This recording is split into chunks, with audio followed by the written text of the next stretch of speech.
Jacoby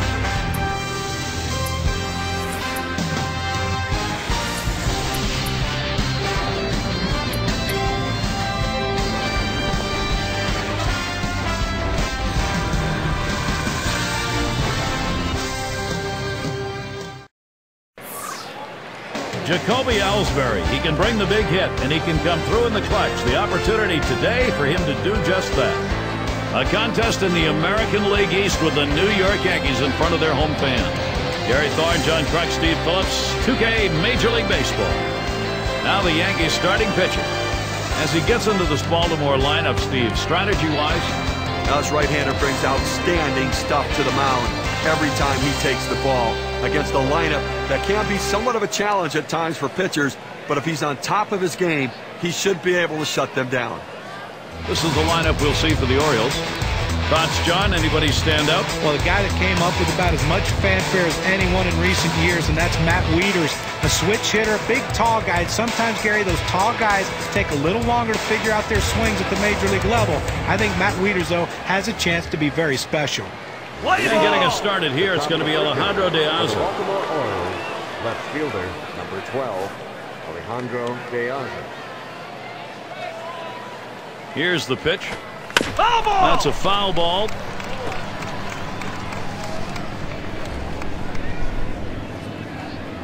Here's the delivery. Ball. Good patience as Alejandro De Aza lets that one go by for a ball. That'll leave it up to count. A career .455 hitter off the Yankees. Let's go, Yankees. A big swing on this one and a high drive deep to right. Goodbye home run, Orioles. They're on the board. And the first run of the ball game. Wow, it comes with a solo home run and a 1-0 lead.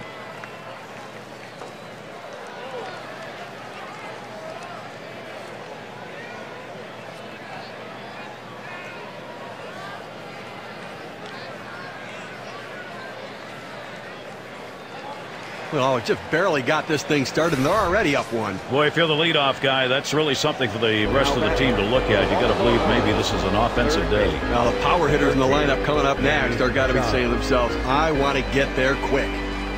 Great job by the Orioles right there. Now, Baltimore back in control of this game. It's their game to lose.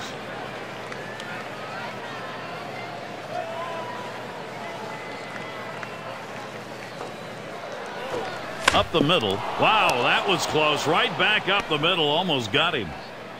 And so there he is at first base, and there's still nobody out. Well, he took advantage of a poor pitch, a pitch right down the middle of the plate, and that is where he sees the ball the best. The toughest part about that pitch is deciding whether you want to hit it to left field or to right field. He got the bat on it and did the job.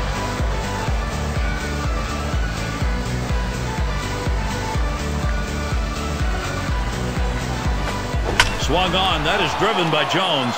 That ball is out of here. Goodbye, the Orioles. They continue to expand their lead. A little distance now, increasing their lead 1-3. Now Baltimore's got to be thinking they've got this under control as they just keep adding on runs, Gary. Matt Wieters. There's a swing and a drive, deep right field. And it's going to be Beltran as he retreats back for it and gets the out. Here's a look at how the Yankees will match up defensively. Infield, outfield factors in this one, John. Well, big guys don't get a lot of credit for their defense, but trust me on this, Mark Teixeira might be the best fielding first baseman in all of baseball. Great hands, great at picking balls out of the dirt, and when you can help your fellow infielders with your ability to pick balls, you become a favorite to your teammates. And we're going to see Pierce here. Boy, a long time ago, remember when the lined up the middle, and Pierce has got himself a single. Certainly the unbalanced schedule that has these teams in every division playing each other 18 or 19 times has made it really tough for the Orioles to go against that Eastern Division, and that has faded that Yankee rivalry, John. And last year, an example of that yet again, as the Yankees were able to take 13 of the 18 meetings between them and the O's. Kind of punctuates the difference between the top and the bottom of the AL East.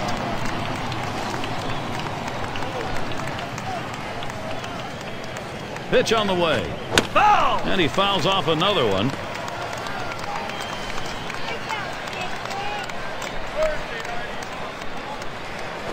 1-2. And Hardy will watch that one up high. Well, that pitch right there just seemed to get away from the pitcher, took off on him. Looked like he tried to overthrow that a little bit. There's a swing, and that one's hit on the ground. Now Little warm-up action going in the bullpen. That's a right-hander up and throwing. Well, they're going to wait for the right-handed hitter on deck to get announced, and then they'll probably make the move to the pen. And Delman Young now, one away. Well, Delman Young on the move last year. Swung on line to right center field. That one gets in there. And looking to score, Pierce. It rolls all the way to the wall. And Pierce comes home. And Hardy also will score. And he'll stop at second base. That'll be a 2-run double. Delman Young for the Tigers really proved to be a difference. They finally were able to settle down that left field position.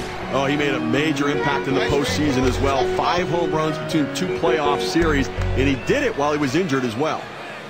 And we've got Snyder batting. Swing liner back up the middle. Oh boy, this is getting a little ridiculous here. Looks like batting practice. And the run gets in. You know, most of the time a pitch on the outside part of the plate is a very good pitch, but not to this hitter. He loves to get those long arms extended, and he drove that one. In the box, their rookie second baseman. Well, they've definitely got a rhythm going right now. Each player feeding off the other. Now, there's nothing like taking a lead early in the game, first inning especially. Get up early and score often.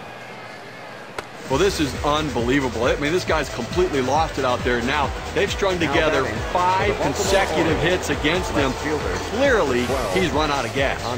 And Alejandro De Aza will be looking to drive something here.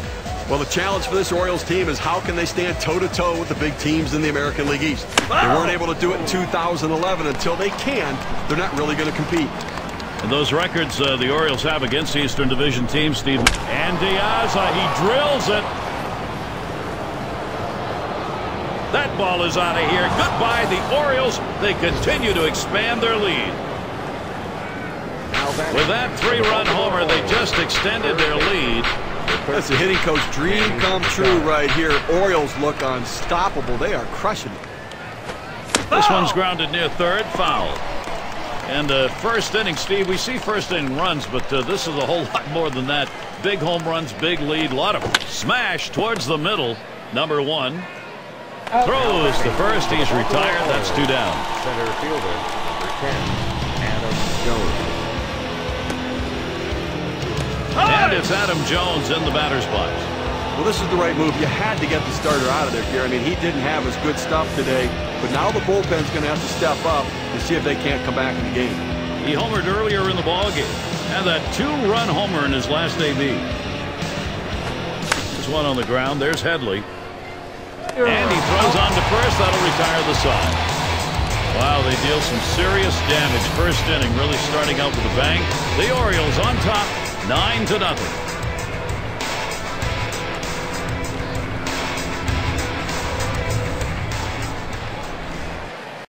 Now batting for the New York Yankees. And our starting pitcher for Baltimore. And Steve, what's he got in his mind now as he pitches against these Yankees?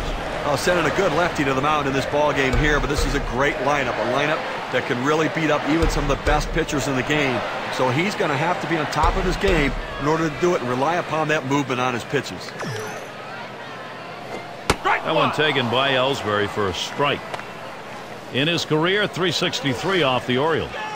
And it's just amazing how he can have this team's number year in and year out. And it's 0-2. Ellsbury cut it down, protect. Well, the hitter struggles with curveballs when he's behind in the count. I suspect they're going to go to the hook.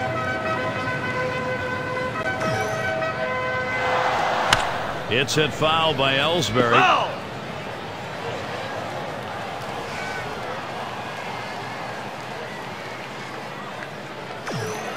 The pitch. And that's swung on and hit. And Jones, they take care of that one. Well, here's the lineup in the books for Joe Girardi. So who are you looking at, John? Well, not a lot of switch hitters can bat in the middle of an order, but Carlos Beltran is one of them. Such a manager's delight to have a switch hitter that can hit third or fourth in your lineup makes it so difficult for the opposing manager to mix and match. The fact that he's a great hitter and the fact that he's a great outfielder doesn't hurt either. Now we'll show you how the Orioles are lined up around the field. John, scouting anyone here? Well, Matt Wieters has all the tools to be a special player. His hitting started to come around in 2011. He added some power to his game. But what I like about him is how hard he's worked at becoming a great defensive catcher.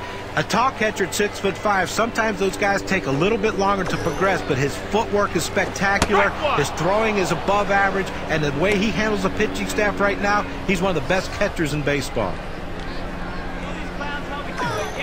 The pitch. This is popped down the right field line. Should be room. Thought he could make a play there, but it didn't happen.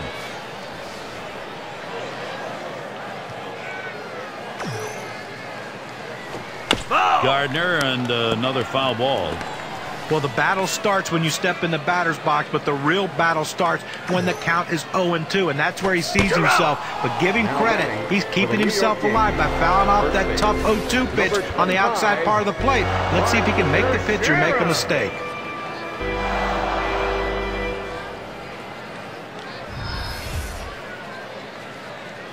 And it's Mark Teixeira at the plate.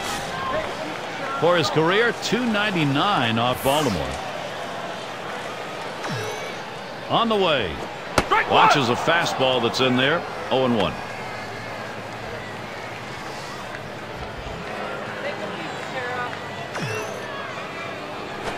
There's a swing and a drive deep to left field. And there's Diaz. Pulls it in. Third out. And they are retired in short order. Good defensive half inning. The Orioles still enjoying the lead.